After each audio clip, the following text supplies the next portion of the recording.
So it's a pleasure to be with you today, in person and online. I think we have quite a few people online, so that's really good, for this year's peer review week panel discussion.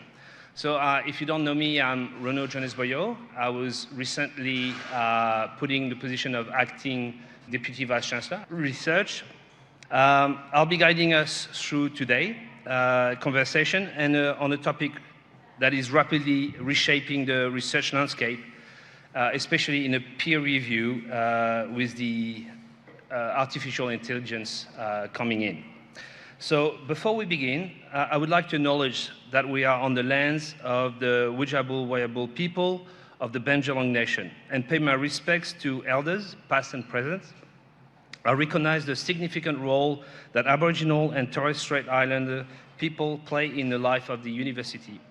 And I extend this respect to all Indigenous colleagues here with us today, in person or online. The land always was and always will be Aboriginal land.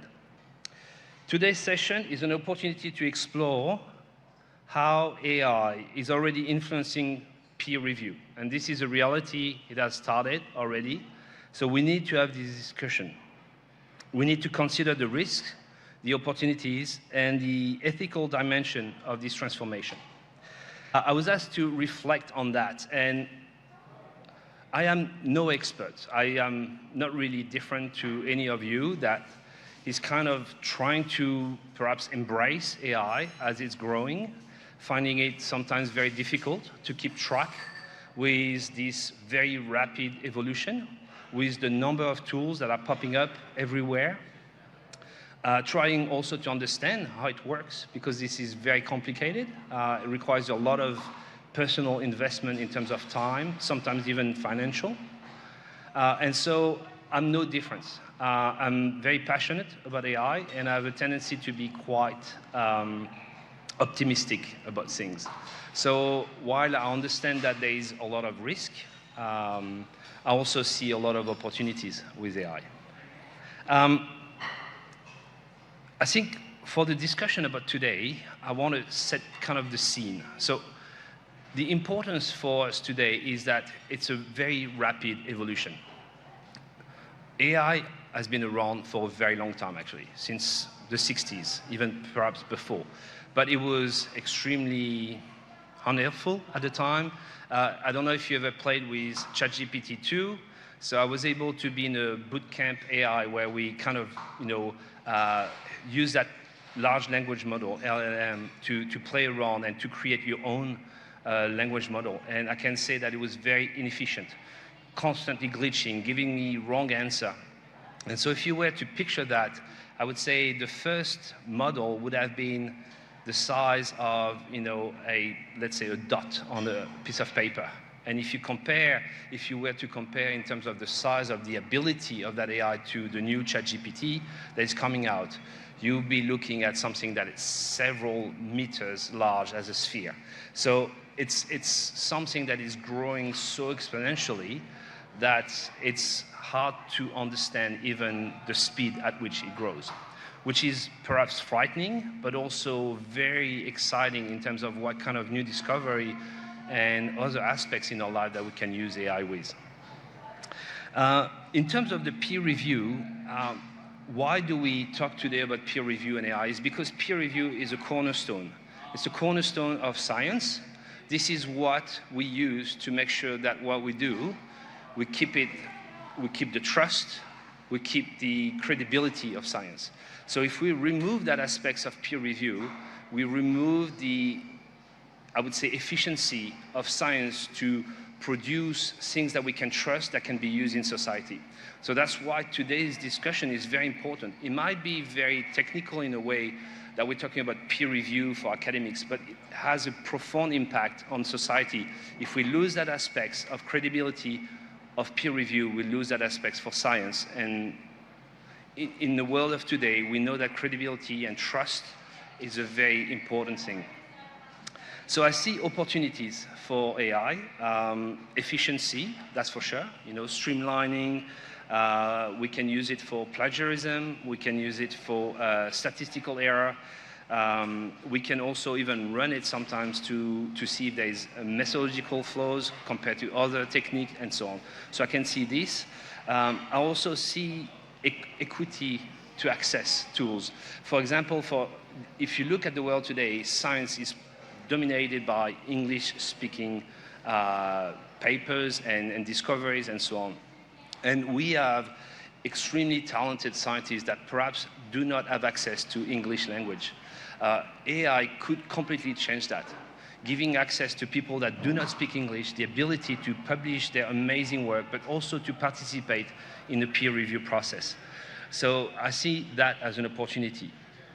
I see also the ability to provide some consistency with conflict of interest or finding hidden bias or so on with AI that can run very large amount of data very quickly that human can't do. So I see a lot of opportunities. There is obviously risk, and we're going to talk a lot about it. If I had to cite a few, of course, there is a bias amplification with AI, and we know that historical data have bias. We know that there is some bias also with AI in terms of gender equity and so on, and I think we're going to talk about that today. There is overrepresentation of certain aspects in the large language model, and these can be amplified, and this could lead to even more bias in the future. So that's certainly a risk. There is a responsibility in terms of AI making mistakes. Who is there accountable if AI does mistakes in reviewing something? Who will be accountable for those kind of things? So that's an important risk that I think we need to have in the discussion for peer review and so on. There is also obviously the erosion of trust. With AI, the fact that if we start to have AI doing most of the work or all of the work of the peer review, then we remove the human having the ability to have this critical thinking, being completely removed from the science, removed from that discussion, that dialogue that is between the scientist and the reviewer, this constant back and forth where we try to make the paper better rather than AI saying everything has to be done that way, and it's very formatted and not very constructive perhaps sometimes. And then there is a very important one, the ethical dimension, probably the most difficult to discuss because it's a very complex aspects to discuss. I think one of the importance is disclosure, and I think we see that more and more everywhere, that we do not police the use of AI per se. In a way, we just ask people to disclose, and then we let reviewers and other people to judge this importance of the use of AI. Data privacy, this is something that pops up constantly in ethics when we upload the data. What happened to the data? We hear a lot of things, and we were just mentioning that with Joe regarding, is it true that this data is deleted after a certain time? Is it true that no one can access it? Right now, it looks like no one really knows. And then there is the human judgment that we remove completely from it. So I think this is important, and we should discuss that. Is it important to remove the human judgment? After all, human judgments are also full of mistakes, full of bias. They're imperfect. AI can offer some aspects to that. So I think the idea for today is a call for discussion, for dialogue, okay? It's about finding a balance where we can harness the power of AI and kind of like retain the control of the peer review, retain the trust that we have with the peer review. And I think we need to avoid that question, should we have a peer review that is human or machine? I think what we need to do with this discussion today is really how can we create the best partnership between AI and humans to get to the best peer review and to improve science in the future. As you know, the university is developing a lot of guidelines, research guidelines, but guidelines for everything regarding AI. And I think we will have discussion across the university to improve those guidelines constantly as AI evolve. But today we're going to start. Today we are very lucky to have as a keynote Professor Mark Hughes. He's editor-in-chief of the Australasian Journal of Aging. Mark is a former editor of the journal Australian Social Work.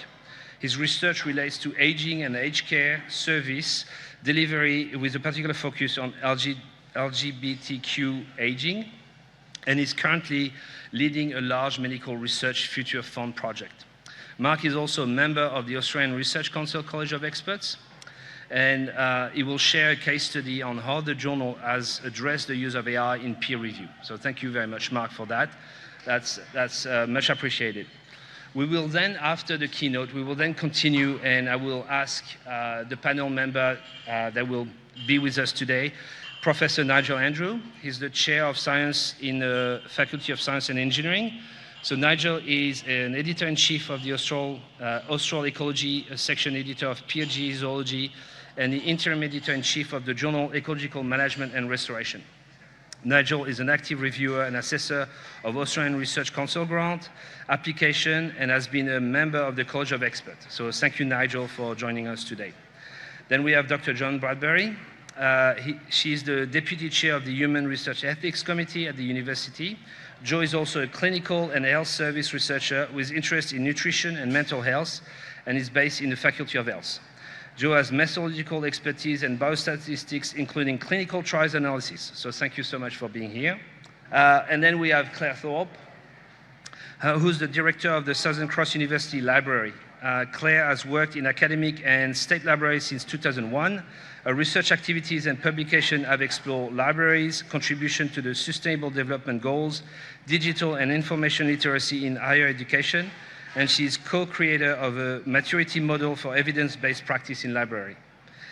Claire has contributed as peer reviewer for a variety of journals since 2010, and she currently serves as a member of the editorial board of the Journal of Librarianship and Information Science. So thank you so much, Claire, for joining us.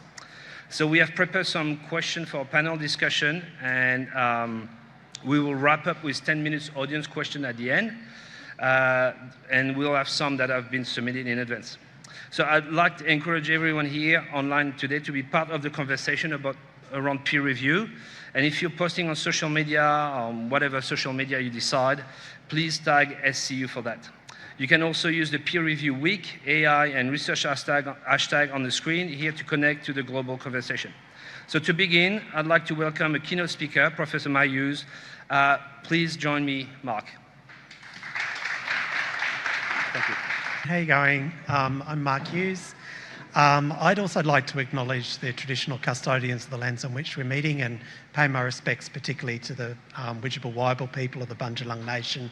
I recognise this is stolen land, and I also acknowledge Aboriginal and Torres Strait Islander colleagues who are with us today. I think one of the themes that might come through today is that none of us are experts on AI, or at least, can I say, I'm not an expert on AI. I think we're all on a big learning curve in relation to thinking about how artificial intelligence impacts academic work and research, and I'm definitely in that situation myself. What I was hoping to do today was to share with you a case example of our journal, the Australasian Journal on Ageing, just to share with you some of the challenges that we're facing in the journal in relation to peer review in particular, and to just reflect on some of the opportunities and challenges that AI poses for us in working through some of these challenges that we face. There we go. So to start off, I thought I'd just contextualise you a little bit in relation to the journal and just give you a bit of background info on us. So our mission is to be an international multidisciplinary journal on ageing, communicating the best evidence that influences policy and practice to improve ageing and the lives of older people. So there's a very strong focus on translation and transferability, implications for policy practice and clinical practice. We publish original articles in any area of gerontology, geriatric medicine and related fields. We are a multidisciplinary journal. We publish poetry, we publish RCTs, we publish meta-analyses, we cover the whole gamut, basically, of gerontology and geriatric medicine. We're published by Wiley, and we're owned by an organisation called AJA Inc., which represents our three society members, the Australian Association of Gerontology, the Council on the Ageing Australia, and the Australian and New Zealand Society for Geriatric Medicine. AJA was first published in 1982. It's currently in its 44th volume. My first article was in AJA in 1993, and I've published many, many articles in that journal since. I'm very committed to it and have had a long history with it. We're now fully online and we transitioned to continuous publication this year. We are currently migrating from Scholar One to Wiley's Research Exchange platform. We're a member of COPE and we have 3 deputy editors and 19 associate editors. Of those 19, 14 are handling editors, and that's what I mean by that is they handle articles that go out for review and make decisions on articles. Just a little bit background in terms of some of our key metrics. So we're strongly committed to the Declaration on Research Assessment and very committed to equity in the reporting of research metrics. So we do aim to report a wide range of metrics in relation to the journal. So in 2024, our impact factor was 1.8, site score 2.9. We are listed as Q1 in community and home care in SCImago. Look, to be honest, we're a middle range journal. We're not at the top, we're not at the bottom, but we do have a very strong commitment to supporting ECRs, to supporting clinicians, practitioners, to get their work out and published. We do have very high standards though, and so our acceptance rate is actually under 30%, and that's been pretty consistent for the last few years. In terms of speed to publication, which is a really important issue for us, and for authors, 21 days to first decision, just under 300,000 full text views last year, just under 400 submissions, and we published around 120 articles. And we're a hybrid open access journal, so some articles are behind a paywall. We have individual subscriptions, but we're also obviously included in the call agreement, and just over 50% of our articles that we published last year were open access. In terms of this year, acceptance rate is holding pretty steady, around 27%. It's dropped a little bit. Days to first decision is pretty steady. Full text views, we're seeing an increase, and submissions, we're seeing a significant increase. So compared to this time last year, we've had a 40% increase in submissions to the journal. So that's probably enough on that. So in terms of peer reviewing for the journal, we operate a double anonymous peer review system for most article types. There are a few article types, our reflections articles, letters to the editor and editorials and so on that aren't peer reviewed, but most are double anonymous peer reviewed. As Renaud highlighted, this is really important for us in terms of our reputation. We are very conscious that we're in a very Wild West world of predatory publishing, and the reputation of our journal and the society members and the publisher very much rests on a rigorous and well-executed peer review process. It's especially important for our constituent communities, and what I mean by that is the members of our societies.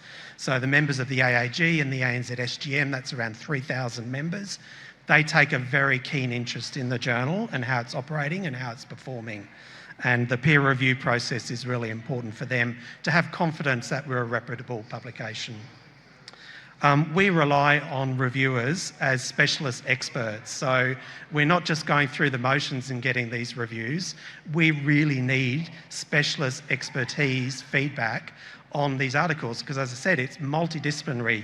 We can get very sophisticated medical articles. We can get very complex cultural studies articles. And we need specialist experts in those fields. And neither myself nor many of our associate editors are experts in those fields. So we really do rely on peer reviewers very strongly. But the challenge, as all editors would know, and I'm sure Nigel will agree with me, is it's so difficult to recruit reviewers, and an enormous amount of energy and work actually goes into that process. So last year we issued 1,800 review invitations, and we had 387 reviews completed. So that's a 35% success rate. And the median review duration last year was 55 days. We do tend to have a bit more success with Australian reviewers, so the success rate with Australian reviewers was 35% last year. With us, I'm not sure if that's the case with every Wiley journal, but reviewers get 2 weeks to complete. They get reminders. They're auto-declined after 2 weeks. And that's just to keep the whole process moving, because every reviewer non-response is a delay to publication and slows down the whole publication process. Some papers we approach 30 plus people to do reviews, and it can be really, really difficult for us. So some of the challenges that we're facing in terms of the peer review process is that it is a slow and resource-intensive activity for us. We have incredible difficulties sourcing appropriately qualified reviewers. We get articles submitted from all over the world. Nearly half of our submissions this year are from China, and we need to have experts in Chinese research to make sure that what we're publishing is actually legitimate research and meaningful research in China, that it's not fringe stuff, that it's actually meaningful, transformative research. Some people feel there may be minimal benefits for peer reviewing, although obviously we do try to promote the benefits of peer reviewing in terms of collegiality and the other benefits that come with peer reviewing. But we're very conscious, of course, that all peer reviewers get bombarded, or many of them, get bombarded with requests to peer review. And I do, and I'm sure most of the people in the audience today do too. So why should you choose to review that article with us as opposed to the other 20 requests for review that you've had this year? I mentioned editor and reviewer expertise. We do rely on the expertise of our peer reviewers very strongly, but often it's hard to recruit the people with the right expertise for the right paper. And similarly, getting the right match between the reviewer, their expertise, the focus of the article, and the methods that have been used can be very challenging at times. Reviewer delays and implications for time to publication, obviously that's a big concern for us. We want to get the research out as quickly as possible. Authors want to get their research out. They want to get their work out into the field to get it cited, to get it being used. And the delays in the peer review process are just a barrier to that. There can be an issue around quality of peer reviews, so they can be very variable. Sometimes we get fantastic reviews, sometimes they're very marginal. And I was talking to colleagues the other day, just remember, people see these reviews. They may be private in the sense that they're not released to the public, at least not in our journal, but the editors see these reviews, and your reputation goes along with the reviews that you complete. And so it's just about, important to build that quality and academic integrity into the reviews that people are completing. There's a big issue for us in the journal around identifying, supporting and engaging new reviewers, including ECRs.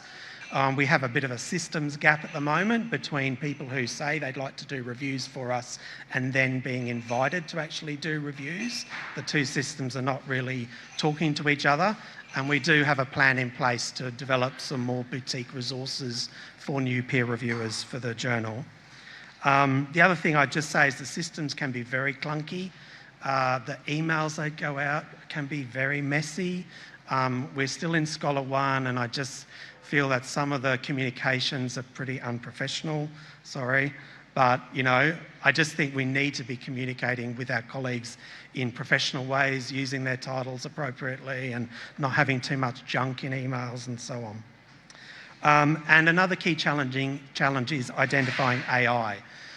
So with the journal at the moment, we do obviously subscribe to Wiley's guidelines around peer review, and authors need to be able to, are required to disclose the use of AI in any form.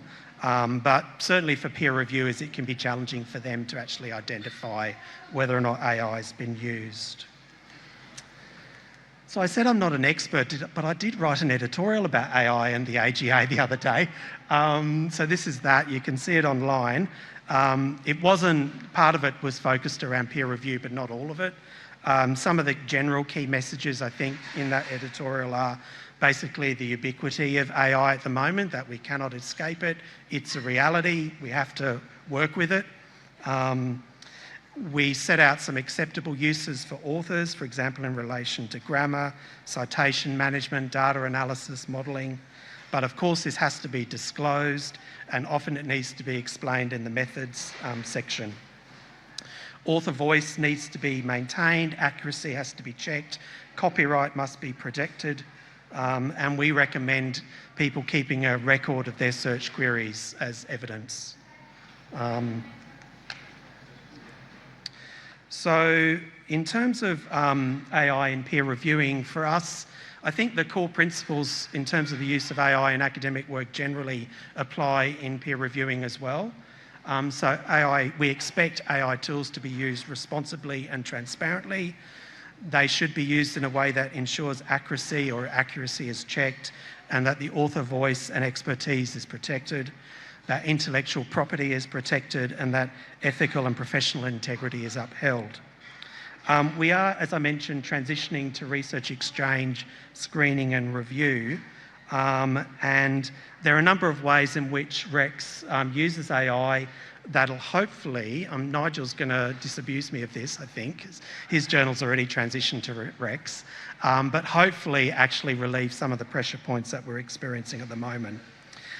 So for authors, hopefully REX will simplify manuscript submission. So AI extracts key information from material that authors submits and then populates it in a way that's acceptable for the journal, saving author time.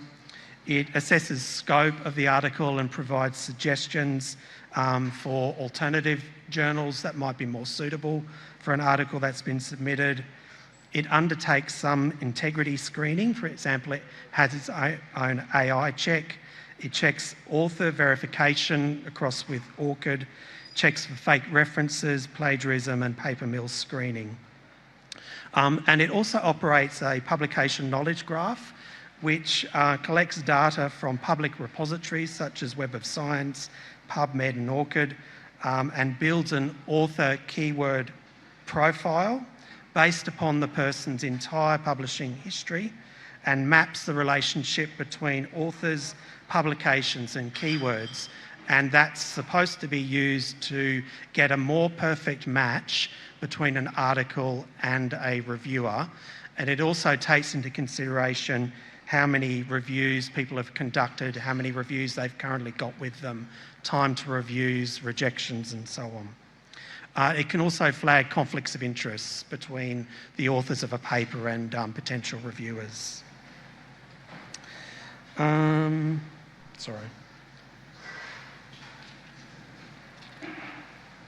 Yep, sorry. I'm not going to show this. It was a little demonstration of Research Exchange, but I won't go into that. So just some open questions that I have in relation to peer review and AI. The first question I think is for peer reviewers themselves. So do peer reviewers and indeed editors, do we understand what is acceptable use of AI by authors? And I'm not sure we do, to be honest. And I'm not sure our peer reviewers do know what's an acceptable and appropriate use of AI and what the range of AI tools might be available to authors, for example, in conducting data analysis or modelling or whatever. So understanding what's allowable, understanding what's appropriate. Thanks, Julia. Big question, can reviewers submit manuscripts to Gen AI? No, basically. Wiley policy, no. ARC policy, no. NHMRC policy, no. You cannot release manuscripts into the public domain to help you write a peer review. People have asked us, can they do that to check if AI has been used in an article? and to generate advice or notes or a written review in itself. But can reviewers actually use AI to assist them in completing their review? Well, yes, potentially. So following the same principles in terms of author integrity, reviewer integrity, you might use AI to run a general search query on a topic you don't know much about to help you better understand it. You might use AI to assist with language, grammar, written expression in the framing of your peer review. So there might be some acceptable ways in which peer reviewers might be using AI in their work, but definitely not submitting articles into ChatGPT. And just finally,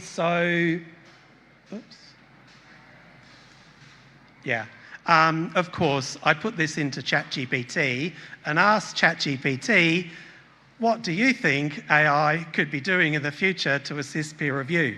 And what it said was quite interesting. So it said helping format articles. And look, I think that would be great. Formatting articles, it's a bugbear for authors to format articles and to get them into the way a journal wants, especially if you've just had your article rejected by another journal and you want to submit it somewhere else. It could help ensure compliance with guidelines, so potentially helping the editorial and review process by making sure articles are compliant with our requirements. It could potentially compare original and revised manuscripts. So people submit an article, they get reviews, they have to go and revise it, and sometimes it's not always clear what the difference is between the two articles, so potentially could be used for that. Similarly checking if the reviewer's comments have all been addressed. It suggested an AI bot as a peer coach for reviewers. So if you trained up a bot really well, feeding it in the right information, the right knowledge, it might be a good sounding board to assist peer reviewers completing their work. But three areas which is pretty challenging. Checking the novelty of the submission with the literature, that's going to mean submitting it into the public domain, so probably not from my perspective at this point in time. Methodological checks, we struggle analysing to determine whether or not the appropriate statistics have been used. People all have their learning curve in terms of stats, and that can be a big challenge for us, so there might be some potential there, but again, it's problematic if it's releasing it into the public domain. Summarising papers for reviewers, we've talked about that, that's definitely a no-no at the moment. Predicting reviewer timelines based upon past performance, maybe that's something useful that could be done, and maybe it suggested a transparent peer review audit across the whole journal to actually, determine the efficiency of peer review and so on. So I thought, maybe there's some potential in that. Anyway, I'm at time, so thank you for letting me take a little deep dive into the Australasian Journal on Ageing. I don't have the answers, but hopefully highlighted some of the practical things that we're dealing with in the journal. Thanks.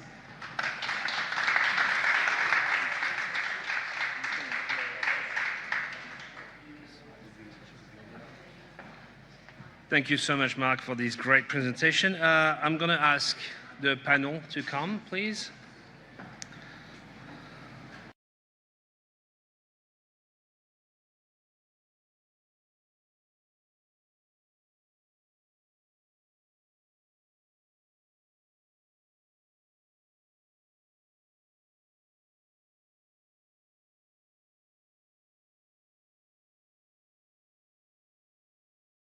Okay, thank you. Thank you very much. Okay. I've got some question for you. Easy question, very easy question. We're going to start with a broad one, and we're going to start with you, Mark. So, what are the main risks of using AI in peer review? You've talked about it, but can you just go a little bit deeper on that?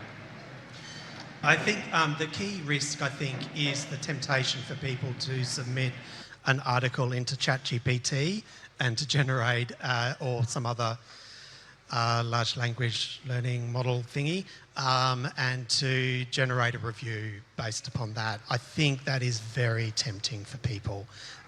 When you want to do your best, you want to help the journal out, but you're feeling pressured, it's a complex paper, you feel you need help, it would be so easy to do that.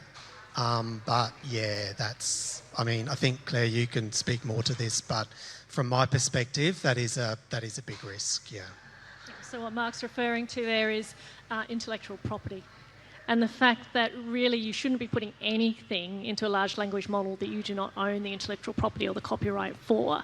So as a reviewer, I'm receiving a submission from someone, they retain the intellectual property and copyright of that work. So it's actually, I don't have permission to put that into a large language model. So I think, that is a huge risk. I have when I was thinking about this particular question, I was thinking about how these tools are seen as automation and augmentation tools. So I think there's opportunities and risks around automating processes, and Mark's spoken to a number of those editorial processes that could be automated and sped up in order to reduce the time from submission to publication, which is what every author wants. But there's also thinking about the tools in terms of how they augment the work that we do. And I think that's where the grey area comes in. And I think the whole thing for me about peer review is remembering the human. And so one of the risks, I think, for people in the process is around stigmatisation of AI use and people feeling that they can't be transparent about the use of it and moving into this kind of shadow use space.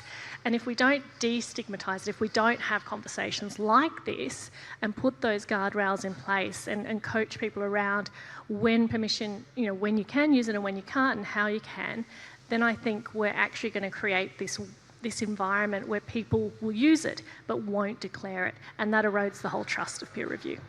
Yeah, that's a very good point, and that's a really good segue to the next question, actually, and that's going to be for Joe.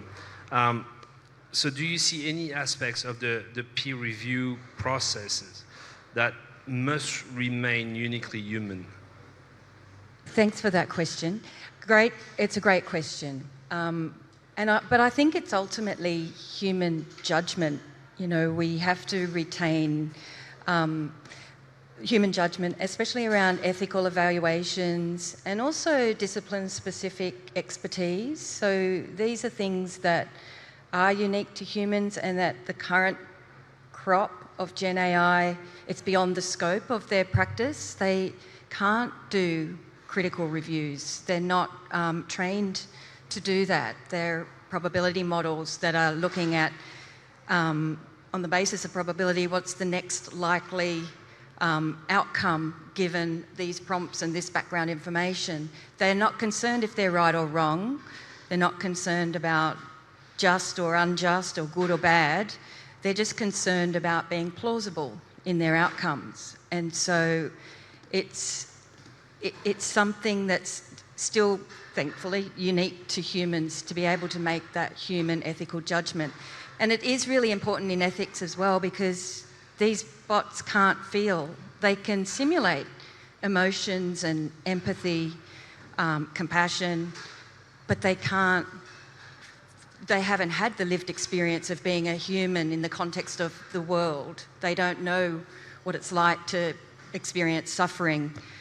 So they can't really apply cultural capabilities and nuances that are just so unique to humans. And so that those roles of making critical evaluations, especially around ethical decisions, should always remain with the humans. Yeah, that's very interesting. And yes, I would say not yet, but maybe we'll have artificial emotion, and perhaps that's the next stage of AI. So if we go back to the journal, and I'll go for you, I'll ask you, Nige, on that. So how do you see journals and institutions safeguarding this research integrity, given AI's limitation in detecting AI-generated content? I guess a lot of the time it's it's difficult because we're in a space where the systems are going through exponential change. So at the moment, and in also a scheme of things where from an editor's point of view, a lot of the time the peer review system is seen as broken. Like, we're talking about a peer review system where there are so many problems with it because of the sheer amount of information being put out there for peer review. You know, as we saw before, there's not necessarily enough people to do the peer review. And also, when you get peer reviews back, they're not all of a wonderful quality. You know, there are qualities of peer review that go from being fantastic to ones being fairly mediocre to ones being less than ideal. And you also have, you know, the experience. You have, particularly as I have a journal where we have, it's Southern Hemisphere based, so we actually have English as second language authors. We also have English as second language peer reviewers. And the quality of the peer review system that comes in and goes out is variable. There's no perfect system, and it is difficult to identify it as a broad suite. So what a lot of times we do is essentially having authors at least identify how they use it and actually have a clear and open statement. I think a lot of it goes back to openness, and it's always about that transparent nature to say, you know, and it's also understanding how they use it, because AI is a huge beast. I mean, the idea, you know, it's sort of, and to me, it's a bit like saying, I use a computer for my research. Which part are you using? You use it for doing literature reviews, you're doing it for analysis, you're doing it for interpretation. AI has very explicit parts to it now, and we are slowly, I guess, maturing in the conversation as well. And it makes it difficult to identify what's happening because it's been in the process of changing our systems really only in the last few years. So it's in the position where there are major changes happening. We're trying to catch up with it. So we're in this very much this transition phase where it is difficult to make interpretations. Yeah, and I think you're right. Disclosure, transparency, that's the key aspects. And every line is very blurry when it comes to AI. And sometimes it looks like it's unacceptable to use it in a certain way, but actually, if you look at the way it's used, if it's disclosed, then it becomes acceptable. So there's a complexity, and I think the transparency discussion around it is very, very important in that way. Claire, I've got one actually for you, and it goes into that because there is really good aspects of AI to enhance our work. So can AI enhance reviewer integrity and transparency, actually? I'm going to sit on the fence and say it depends. I think it's going to be a comment. Yeah, I think it depends. I actually asked one of my mentors this question, or a similar question around the use of this. And what they said to me is, reviewing a paper is entering into a type of relationship or partnership with the author. And this is where I keep coming back to this idea that it's in the name, peer review. We haven't reached a stage yet where I have seen any journal or any reviewing body say that they will accept an AI tool as an author. And therefore, if they can't be an author, how can they be a peer in order to review? So I think, as you've alluded to, Renaud, we might get there one day, but in 2025, we're not there yet.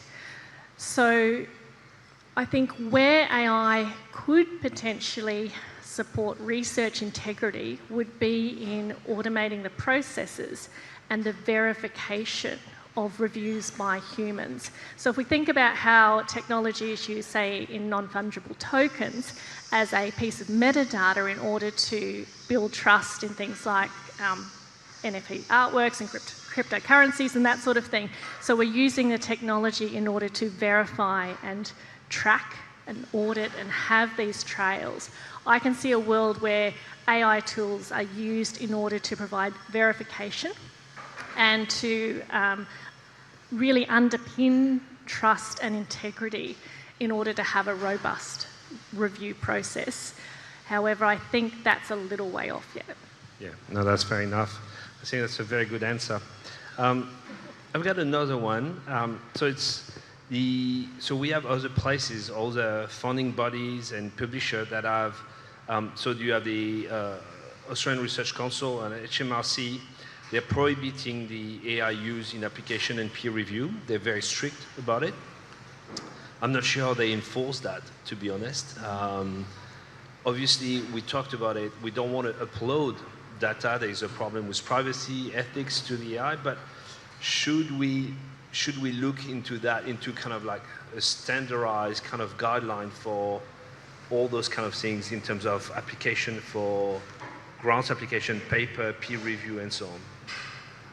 I think it's really difficult because at the one element, the ARC and HMRC are giving federal government money to researchers and to universities to carry out research, whereas at the other end, and so they might give it out to 10 to 12, 13% of researchers. So there's another 87% or so of academics who don't fit into that pool. And on the other end, there is research being published. And I think having a one-size-fits-all approach is problematic. I mean, for example, if you're working in information technology, doing Gen AI work using agent development, that obviously won't work. So there's a great example where restricting AI usage would not work when you're working with AI. And in the same sense, where you are working in a publication, one of the examples where we're really trying to understand the impacts of AI is when we do have English as a second language authors from Brazil and Argentina. They're actually writing their manuscripts in their native language. They're getting that to a perfect level, and then they're putting that work into ChatGPT to actually translate it into English. Now, to my mind, that, if we do a really, they're putting their work into that to make sure it is at the level where it is in the language of science, which at the moment is in English. If we didn't allow them to do that, they would be completely ostracised from being in in high quality research work. So we're actually in the middle of trying to make sure if they do that, because when the publication goes into our research systems, it gets flagged as being Gen AI written. So we have to take that into account. Yeah, and I touched on that when I was reflecting on it, the equity also. The fact that AI opens to a lot more people because it's been very English focused in terms of all the literature published outside. And I think it's good that we have the ability to translate very quickly. And this is an efficiency, this is a great tool with AI. So I agree, yep.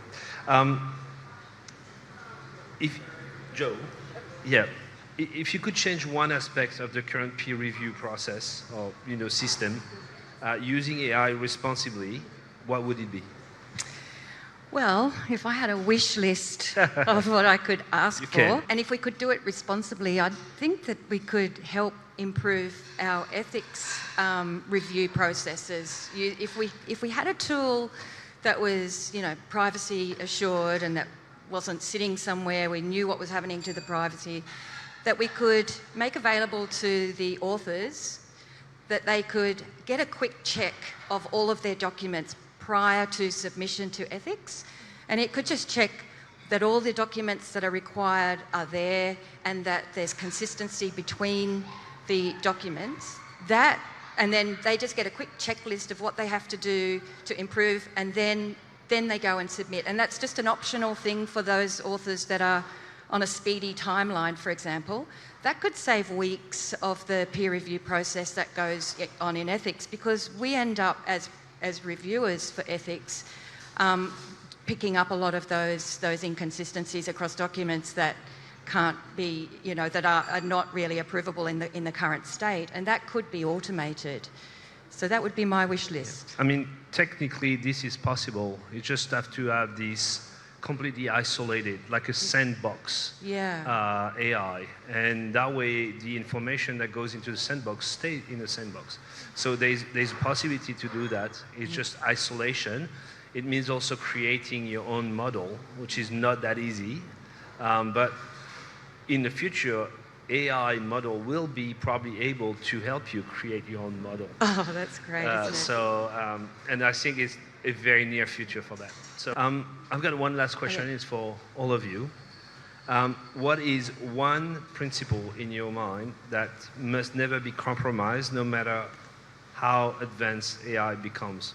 I guess when it comes to peer review and the submission and all that process.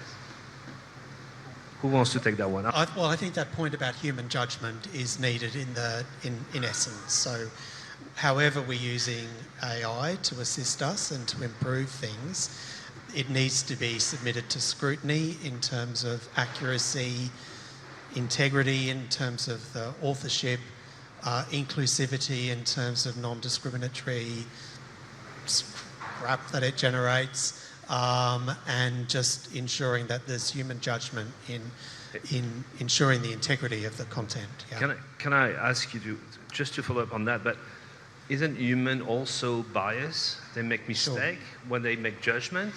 In that way, I can hear people that are pro using AI in that sense saying, well, they will make mistakes, but those mistakes will be kind of fair. They won't have any bias and so on. So what do you say to that? Because humans are fallible.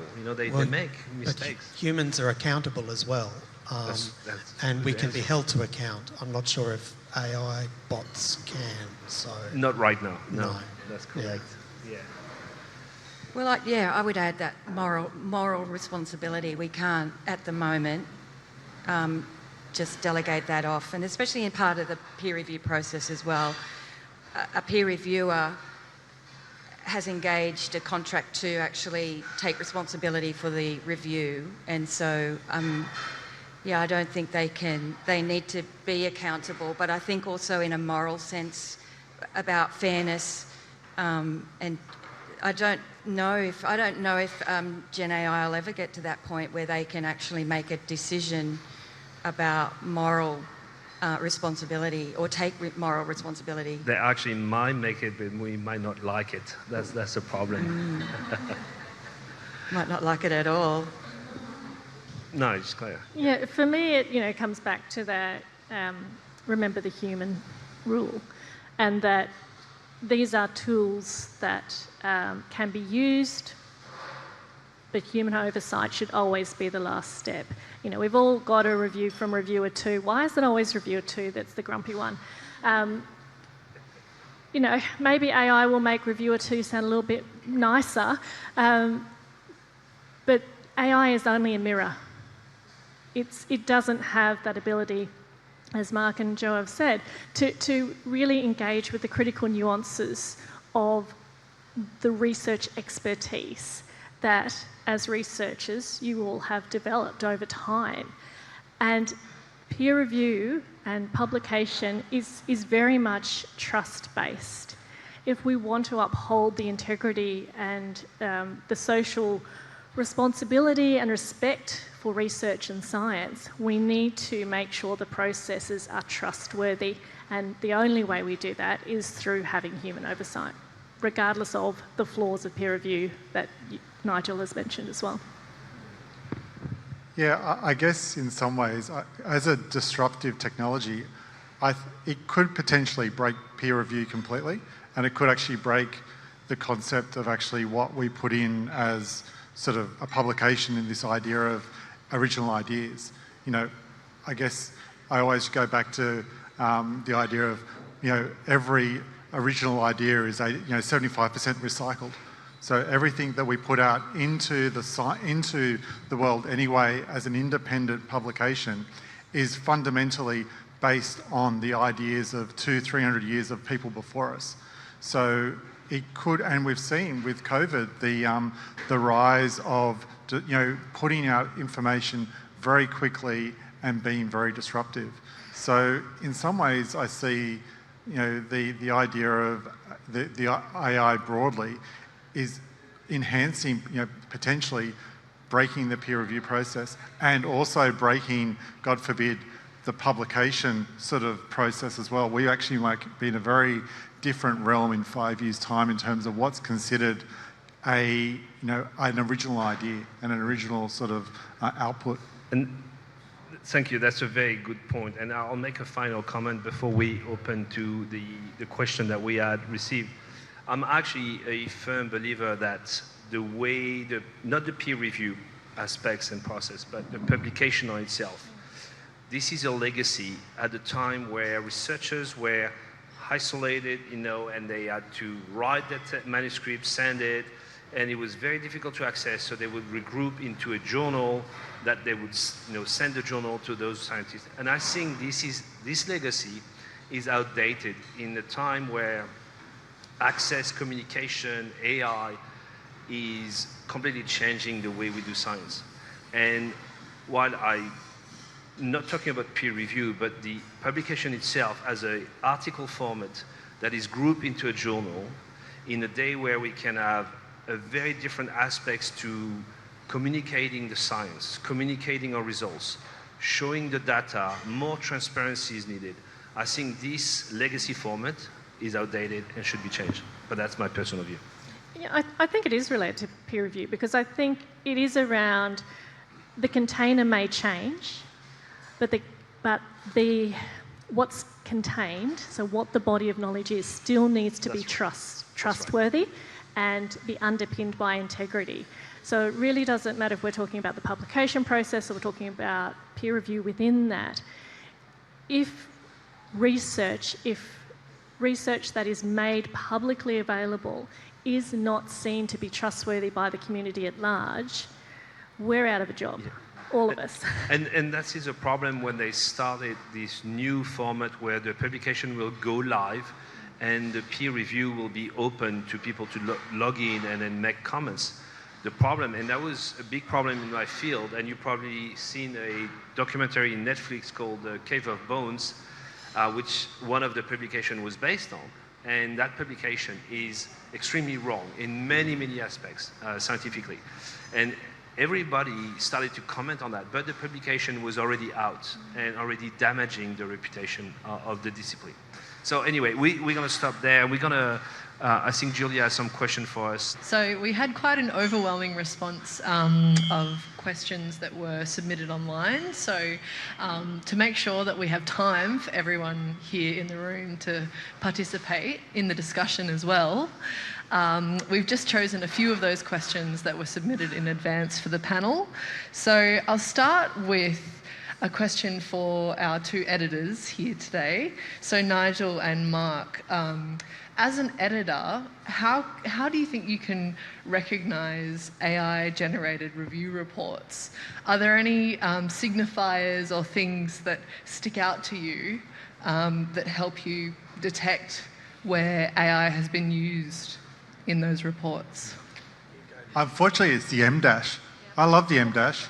I'm so disappointed that we can't use the M-dash anymore in our communications. That's usually, if it's just done as a baseline, again, put through Copilot or ChatGPT in a very basic format, there's a language that comes out of an AI sort of bot that is fairly generic. But if someone has developed an agent and they've actually developed it in a fairly sophisticated manner, they've actually given an agent, particular instructions, they've given it a voice. You can actually, an agent, if you've given the agent some of your work previously and said, can you actually write a review with my voice on this publication? That, once you actually teach the agent effectively to become a bit like a second brain, you actually engage it to be part of, God forbid, your online personality. And that can actually be, that's much more difficult to identify. But fundamentally, it comes down to, you know, people acknowledging it, really. Fundamentally, it comes down to if you say to a reviewer or an author, have you used any AI and what have you used? If they say no, then, you know, the whole peer review process is based on openness and transparency. So when people fundamentally cheat the system, you know, authors do that. We've got Retraction Watch, which we see plenty of people trying to cheat the system. So the whole system is based on trust. I'm pretty useless at detecting AI-generated content. I know a lot of people are good at it, but I'm not really one of them. I don't think we've seen any AI-generated reviews in our journal. We've definitely seen AI-generated articles, and we've rejected some of them, like they were generated entirely, and we could detect that. But most of the reviews I see are pretty scrappy, to be honest, and if it was AI generated, I would have expected it to be more polished. So we get a lot of spelling errors and, you know, pretty, you know, busy people writing stuff really quickly. That's what we get, yeah. Thanks for that. We have one more. I think we've spoken about it a little bit throughout the conversation, but this one might be one for Jo, just around the ethical implications of using AI in peer review. Oh, thanks, Julia. Yeah, I think most of what we have been discussing does touch on those ethical implications. And, like, for example, the issue of confidentiality. When there is sort of ethical implications for the author, when, you know, lack of not respecting the author's intellectual property and right to copyright, and that could even be a justice issue as well. But I think there's also a risk of harm to the reviewer who does, if a reviewer does upload a confidential manuscript to a public Gen AI tool, there's that very real risk of breach of confidentiality and breach of the code of responsible conduct, research conduct. And, you know, it's a researcher integrity issue which could have some negative consequences for the reviewer. And also what I was mentioning before about using the tools out of scope. The tools aren't designed to do critical evaluations, and so, but even that delegation of responsibility beyond, once you're engaged to do a review, you have to do the review, and that's part of the policy as well. You can't delegate that responsibility to somebody else or even ask for help without the authorisation of the journal. So there's a breach, there's an integrity issue there, a research integrity issue, and that has ethical implications as well for practice. So I think the short answer is it does depend on how it's used, and but it's an ethical quagmire, the whole area, and it's really interesting to talk and discuss them, and more of them come to light. Thanks, Jo. We've just got one final one to wrap up with the questions that were submitted in advance, and then we'll open up to the floor for audience questions. So the research environment is changing at a pace that is difficult to keep up with as a PhD student. What are your tips for going forward as a researcher in these new times? There was a broad one there, but maybe a response from Claire on that one. Look, change is constant. AI has obviously changed things in a particular way. But I think rather than focusing on change, focus on what's the same. So for certainly people who are very early in their career or as in doing their PhD, I would be saying, you know, do the best research possible with the tools that are available to you, and be really strategic about developing a publishing strategy to make your work accessible, discoverable and impactful. I think, you know, as the research journey can feel quite isolating sometimes, but there is a community around you here at the university, through your supervisor, through your faculty, through the support networks like the folk who work with me in the library and the research office. It is about tapping into those people. But really, you know, we've said the whole way through this conversation, that we create new knowledge, we create research with the expectation that that research will be used and it will be trusted. So if you keep that as kind of your guiding light and seek advice, as we've said, we're all learning as we go when we're talking about the AI technologies, but we are in it together. We're not working alone. Yeah, I'll just add a very brief thing as well. I think it's very important that we also provide our PhD students with excessive knowledge, I would say, of AI, because they're going to need it for the future to be competitive. They also, I think the more knowledge you have about AI, the more likely you are to use it well as a tool and also responsibly. I think one of the biggest, I would say, the biggest risk of breach and misconduct is when people don't know and say, well, I was not aware of it, or they don't use the tool well because they don't have the knowledge. The more knowledge we build with our PhD students and our researchers, the less likely we are to see problems, I think, in the future. Yeah, it comes up to that idea around not attaching stigma to the use of these things. And where there are really good taxonomies or guidance or framework that we can use is making those known and adopting those where possible. So yeah, really encouraging people to have those open conversations and to learn and experiment together within the guardrails that we can provide. Yeah, that's very true. Okay, so now we're going to open the floor. We're going to open the question. Raise your hand and someone will bring you a microphone. The Journal of Aging, you said something very interesting, that you had received papers written by AI. Give me a feel for what the hell they did. It can't be about laboratory work, or was it just social waffling, or what on earth sort of paper would an AI bot write? Yeah, I got one last week and we rejected it, and I just can't remember the topic. But the problem was, well, it didn't have a methodology, it didn't have findings, it was a very generic sort of descriptive piece around a topic. It was beautifully written, but I could not get to grips with what the substance was. And I don't know, I didn't put it into an AI checker, we don't do that. But it was my impression, if I've seen an AI-generated article, I think that was it. And I'm just sorry, I can't remember the actual topic of it at the moment, yeah. We get, in Australcology, I probably get about one nearly every week or two now from AI-generated. They're basically primarily review papers. So you can easily put in, we get unsolicited review papers that are on really very broad topics, like the impacts of climate change on the environment.